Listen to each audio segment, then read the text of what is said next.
Miss Canner with Enlightening Academy. I'm filming a video today for the Comfort series for Theology in Action.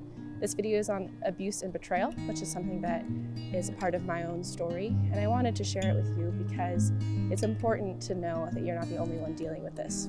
And it's also important to know the truth of who God is in the midst of this trial.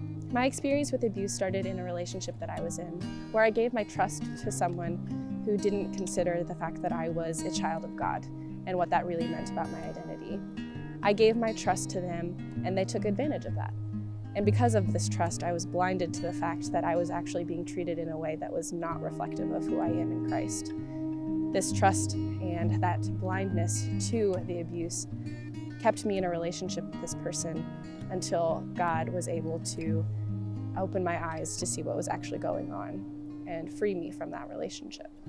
After getting out of that abusive relationship, God brought me onto this path of healing. It has been a journey, and it's been full of ups and downs and 2 steps forward and 1 step back. But what He has shown me through all of this is that I am His child and that He loves me.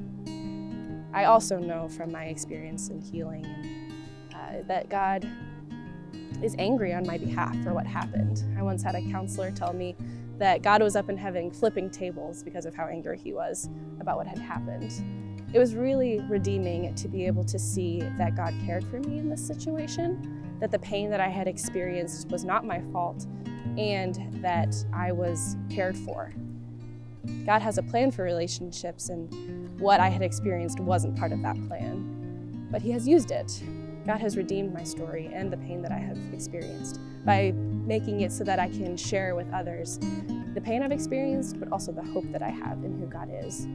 I'm not just a former victim of abuse, I am now also victorious in who God is and able to share of how He's helped me in this time, which is a true testimony to who He is.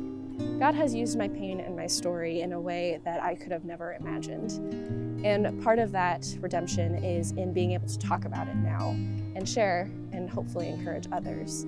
But the best piece of encouragement that I can share is just the truth of who we are in Christ, the truth of how God has made us, and that what abuse tells us about ourselves is a lie.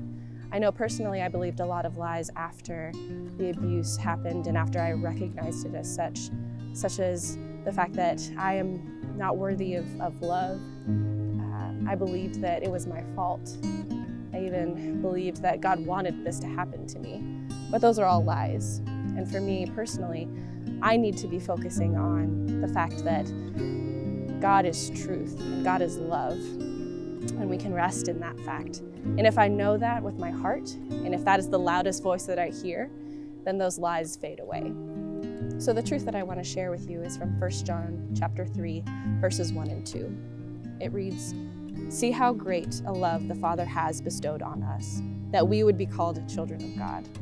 And such we are. For this reason, the world does not know us, because it did not know Him. Beloved, now we are children of God, and it has not appeared as yet what we will be. We know that when He appears, we will be like Him, because we will see Him just as He is." I love the truth that this passage brings, just that we are children of God, and that is a position that is deeply loved by God. There is no sin of ours or pain from another that can separate us from that love. And not only that, but we have hope because we are not yet in our perfected state. Christ will come back, the Son of God will come back and rid the world of the pain and the suffering that it faces. And that to me is encouraging. I've been told that the healing journey that I am on will never fully end in this life, that I'll be struggling with the baggage that I have from my abusive relationship until I die. But I know that when I'm reunited with Christ, all of that will fade away. And I know that in the meantime, the truth of who I am in Christ surpasses any lie that I have believed because of the abuse that I've experienced.